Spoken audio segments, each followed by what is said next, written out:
this is Jackie Schoelerman with Coldwell Banker. I'm going to be going over the most sought after neighborhood in central Palo Alto called Old Palo Alto. With its leafy, picturesque streets, eclectic mix of architecture and addresses of some of the most famous icons in the tech world, Old Palo Alto is an attractive draw for tourists and residents alike. Developed in the 1900s, no two houses here look alike.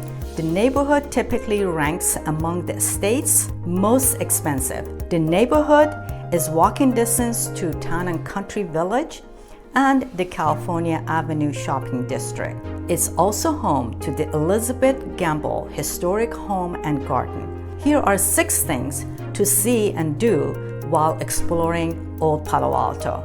First one is Gamble Garden on Waverly Street.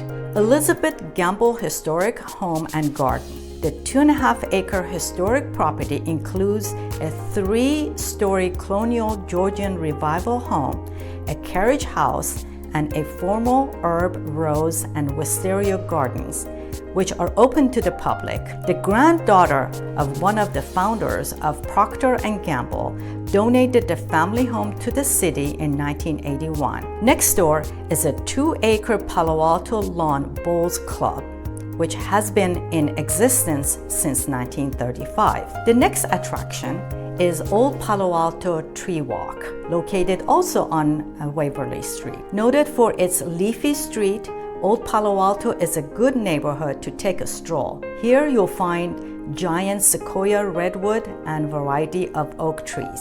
Next one is Bryan Street Trees. The festive Bryan Street trees in the traffic median at the intersection of Bryan Street and Lowell Avenue are like no other, and definitely worth a look. The 2 trees have galvanized the neighborhood since 2011, when neighbor Catherine Dibbs began decorating them nearly every month around various holidays. Since then, the trees have boasted fiery dragons for Lunar New Year, flowers for spring, and even a tribute to the late Steve Jobs, who lived in the neighborhood. Next is Halloween on Waverly.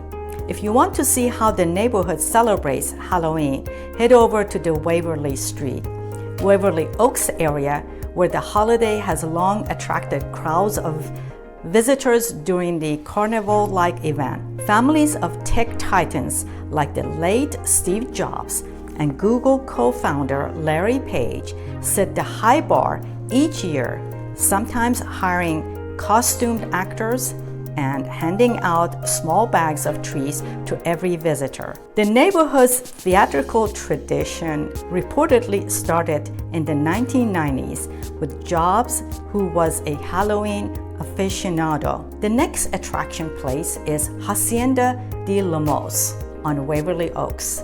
Hacienda de Lemos, a historic Spanish colonial revival style home built by architect Pedro Joseph de Lemos, who developed downtown's historic Ramona Street architectural district in the 1920s. The next attraction is California Avenue Underpass. Located at Jerry Bowden Park is the entrance to the California Avenue Underpass, a pedestrian tunnel that runs under the railroad track connecting Old Palo Alto to the lively business district. As you descend into the tunnel, you'll find yourself surrounded by killer whales, a bright orange octopus, and other sea creatures.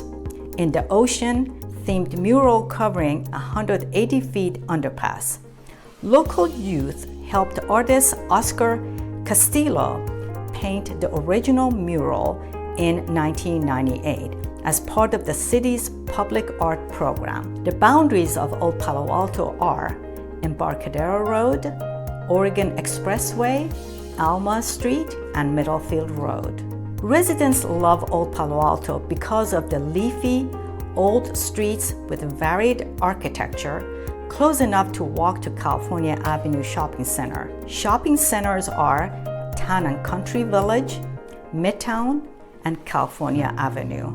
The parks are Bowden Park, Bowling Green Park, Gamble Garden. And the public schools are Addison, Hayes Elementary School, Green Middle School, and Palo Alto High School. So if you're considering buying a home in Old Palo Alto and you want to learn more about the demographics, give me a call. I'll be happy to have a 15-minute strategy session with you to go over everything you want to know about Old Palo Alto so we can point you to the right direction. I look forward to speaking to you.